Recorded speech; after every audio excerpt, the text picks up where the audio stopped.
my colleagues spoke with the president just yesterday. He basically said that unless you, as Democrats, back down off of your position, a shutdown is likely. Specifically, he said, I just don't know how we are going to solve this issue of Democrats. He says they're not interested in fraud, waste, and abuse. And then with respect to health care, he says that basically it's got to address immigration and border-related matters. Otherwise, it's just not acceptable to us. So can you specifically respond to that, and are you open to compromise? We've said from the beginning that we're willing to find a bipartisan path forward, and our line in the sand is the bill has to help everyday Americans, not hurt everyday Americans. Let's be clear about what this group of people have done. This one big ugly bill that Republicans passed, they're telling the American people what they're all about. Largest cut to Medicaid in American history. Ripping food from the mouths of hungry children, hungry seniors, and hungry veterans, and they did all of that to reward their billionaire donors with massive tax breaks. That's what Republicans have been all about in terms of governing this year. And we're not down with any of that. It's not complicated. So our view is, yeah, we'll find a bipartisan path forward to meet the needs of the American people, starting with health care and lowering the high cost of living, because we're in a healthcare crisis right now.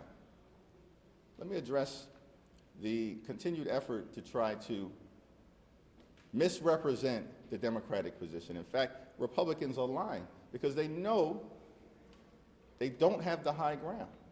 They have a weak position because they're trying to continue to hurt the American people.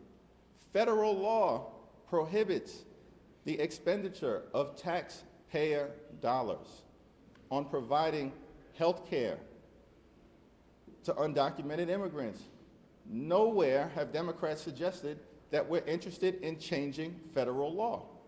The question for the president is whether he's interested in protecting the health care of the American people. Leader Jeffries. Can you talk a little bit about your approach to the meeting today, given the fact that you've not met the president face-to-face like this before? And then secondly, the idea as you talk about a five-alarm fire, do you have a concern that if the government shuts down, it only makes the five-alarm fire worse?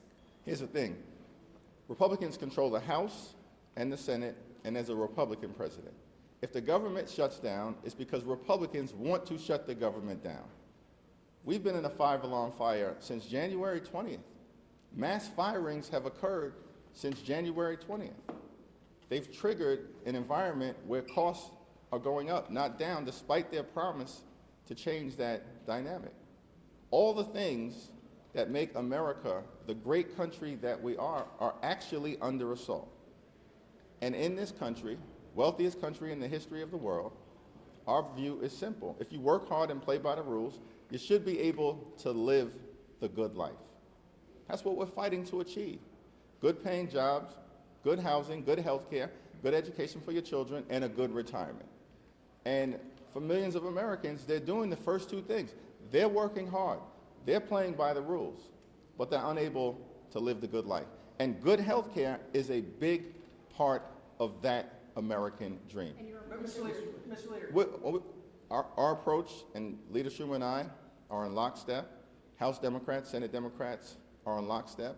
We're heading into the meeting to have a good faith negotiation about landing the plane in a way that avoids a government shutdown, but does not continue the Republican assault on the health care of the American people. Leader Jeffries.